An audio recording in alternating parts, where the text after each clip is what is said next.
Good afternoon, everyone. I have an exciting update for you. As we provocatively posted in the description, when will the election be? I am about to tell you. But first, today is July 30th, which is World Day Against Trafficking in Persons, a reminder of the important work that needs to be done by Parliament and by all of us to combat modern day slavery. For those who are victims of violence of any kind, I've posted some phone numbers right here at the bottom over here about if you're a victim of violence, if you're aware of instances of violence is happening or human trafficking, please be aware of those numbers if you live in or near my community.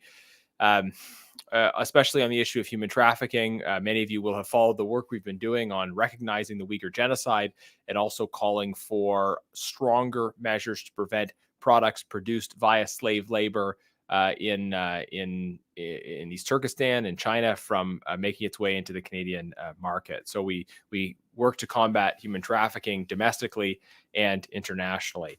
The Olympics are going on. Who knew? Who knew? I am an active sportser, watcher. And I knew this, definitely didn't need anyone to tell me. The Olympics are going on there in Japan, Tokyo. I do want to wish well to two Olympians who are from my constituency, Kelsey Mitchell, who's a cyclist, and Jay Blanquenot, who's on the volleyball team.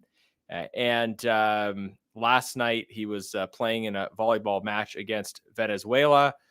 They won 3-0. More demonstration that capitalism is better than socialism. Kelsey competes next Friday. There was one story about the Olympics that I had just shared. I think this is kind of a cool story, which started as a sad story that ends up as a cool story. So Maggie McNeil won a gold medal for Canada. Congratulations, Maggie. And this story has sparked some real reflection in China, the country where she was born, over China's one-child policy. And her story is essentially that she was born into a family that already had a child. And as a result of the violent, repressive one-child policy of the communist government, she was dropped off in an orphanage. She was then adopted by Canadian parents. She grew up in Canada. She's a Canadian, and she won an Olympic gold medal for Canada, beating out an athlete from China. So just a powerful story of her success and her resilience. And a reminder of just how horrible and violent the one-child policy and other coercive family planning policies have been in countries that have pursued them. It's an important reminder because we still hear in the sort of international development discourse, some politicians, some experts try to say that we should be implementing these policies to force or pressure families to have smaller families, and those are policies that inevitably lead to significant violence and tragedy. And of course, there were many people that were that died as a result of the one-child policy who didn't have the same opportunities. But a beautiful story about Maggie McNeil being adopted, coming to Canada, and then winning a gold medal for our country in the Olympics. All right, so that's sports news. Now, I wanted to mainly talk today about all this election speculation, right? Because the middle of the summer, everybody should be relaxing, supposedly. But there's this ramped up expectation that the prime minister is going to call an election. And I would say I think it's approaching a near certainty that Prime Minister Justin Trudeau will call an election in August for a vote in mid to late September. And I say that simply because of the way he's communicating, the signals he's been sending, and all the kind of messages that they've been pushing out in relation to trying to say we need to have an election now. And their argument is to say, well, Parliament isn't working. We're not getting the things done we want to get done. And so we need to have an election. Meanwhile, Jagmeet Singh, the leader of the NDP, has sent a letter this week to the Governor General saying if the prime minister asks for an election, don't give it to him. So imagine that Mary Simon, new on the job as Governor General, already has the NDP leader writing to her, calling for what would be a pretty unprecedented move, calling for her to refuse a request from the prime minister for the dissolution of parliament. So I want to just explain some of the mechanics here, right? So theoretically, it's up to the governor general to dissolve parliament, but in practice, the governor general would always, I think, generally defer to the advice of the prime minister. But it gets a little bit dicey in the case of a minority government. So if you have a minority government elected and you have,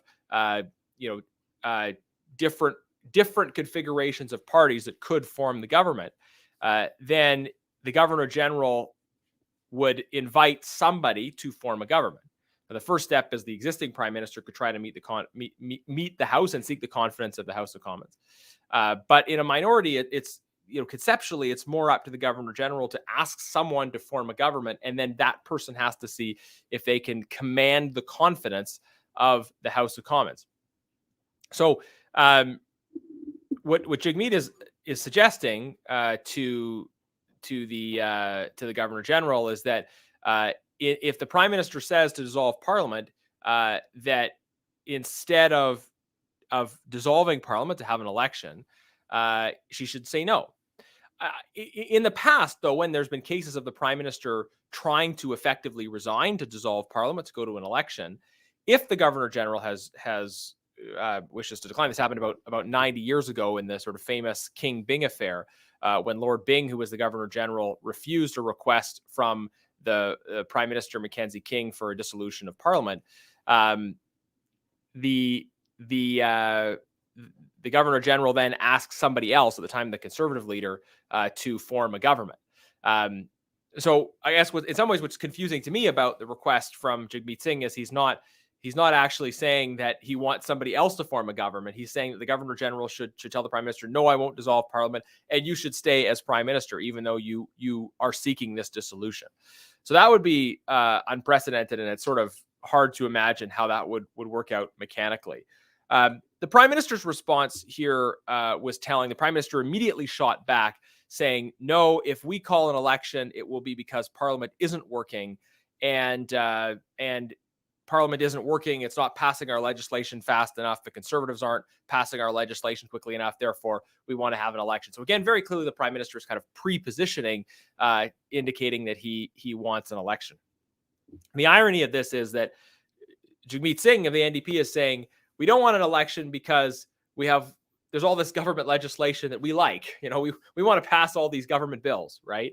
And Justin Trudeau is effectively saying, even though there's a number of key bills that the government has passed through the House of Commons that are waiting in the Senate and probably would pass in the fall, he's saying, no, Parliament isn't working, so we want to have an election, even though, in fact, these bills have already passed the House of Commons and are now just sitting in the Senate. This is telling for a few reasons. One, it indicates obviously Justin Trudeau is looking for an excuse to call an election by saying Parliament isn't working, even though it has passed his priority legislation. But the second issue is it just shows how close ideologically the Liberals and the NDP have become, where Liberals and New Democrats, and to some extent the Bloc as well, are very keen on seeing the same set of bills passed. So Bill C-10, for example, the government's efforts to restrict freedom of speech online. The Liberals, the NDP, the Bloc, they're keen on this approach. It's only conservatives that are standing up for freedom of speech. It's only the conservatives that are talking about the need for any kind of fiscal sanity. So when it comes to our approach to this question of an election, it's very clear that Trudeau's explanation for wanting or needing an early election is not based on reality. He already effectively has a coalition with the NDP and the Bloc in terms of being able to get the bills that he wants passed and going further and further to the left. We've talked in the past, previous parliaments, what would a Liberal NDP coalition look like? In many ways, we have a party, a governing philosophy that looks very much like an NDP Liberal Bloc coalition, and it's only the Conservatives that's standing for freedom, for prosperity, for a more common sense approach to sense approach to government. So while Trudeau has an effective majority in many ways, he still seems intent on calling an election. He's signaling that that's something coming. So Jagmeet is saying, please, we want to pass liberal bills, and the Liberals are saying, no, we'd rather have an election, even though these bills are already in the Senate. So conservative approach here. We are opposed to a lot of this government legislation.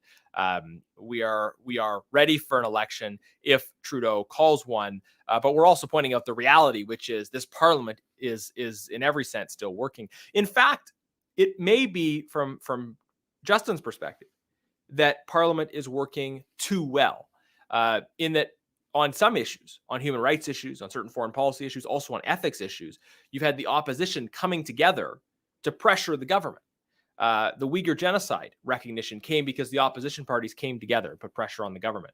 We passed Bill C-208, which would make it easier for and less costly from a tax perspective for parents to pass businesses on to their children. The Liberals opposed that, but we were able to pass it. It's a conservative private members bill. We were able to pass it for a majority with the majority. And the Liberals have now tried to delay implementing it, and then they got sort of caught doing that. And now finally the bill is moving forward. We've discussed that particular issue in the past, but it shows how on many key issues, not every issue, I mean, there's many issues on which, from my perspective, all the other parties are out to lunch. But on some issues, on ethics, on this particular bill, on certain human rights issues, it's been the opposition working together. So is Parliament working? Yes, it's working. I mean, I don't always like the results, but it is working in practice, and it's holding the government to account. And Trudeau doesn't like that. He wants a majority, not just the effective majority he has working with the NDP and the Bloc on many issues, but an outright majority.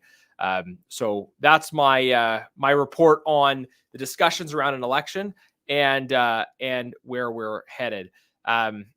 We will not be working out of the constituency office, at least in the same way, during an election campaign. So I think we'll probably put a pause on these live videos during an election campaign, but we'll keep doing them right up until whenever it's called. And it's always a pleasure to bring you these updates. Before I sign off, let me just respond to a few of the comments. I see Jean-Francois saying, yeah, for him, Parliament working isn't working because he isn't getting his way. That's exactly right. I think on point there. The Prime Minister says it's not working as an excuse because he's frustrated that he's not getting his way. I see someone speculating Jagmeet Singh doesn't want an election because he knows he'll lose his job. We'll see. Campaigns are unpredictable, well, it's interesting how the polls show different ups and downs. So nobody should be counting their chickens one way or the other here. If you can just scroll down there, and then I have Lillian Smith is saying we need an election. We have to get him out. Lillian, if there's an election, we'll be ready for that. I think it's important to point out some of the hypocrisy here and the dishonesty when the Prime Minister says Parliament isn't working when in fact it is. I think Parliament is working. It doesn't always produce the outcomes I want. It doesn't always produce the outcome the Prime Minister wants either. And he is always keen on getting his way. So thanks for your comments. Keep them coming, and we can respond to them after the live is done.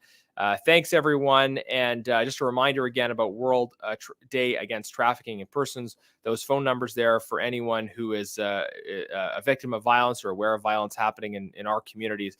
And we are going to continue doing the important work, holding the Liberal government to account, standing up for the most vulnerable, and protecting the freedom and prosperity that has been the mainstay of our country for a long time. Thanks, everyone. Have a great week. We'll see you in 7 days. Unless the election intervenes, probably won't be this coming week. I'm expecting maybe closer to mid-August. So probably back next week, 1 o'clock Alberta time on Friday.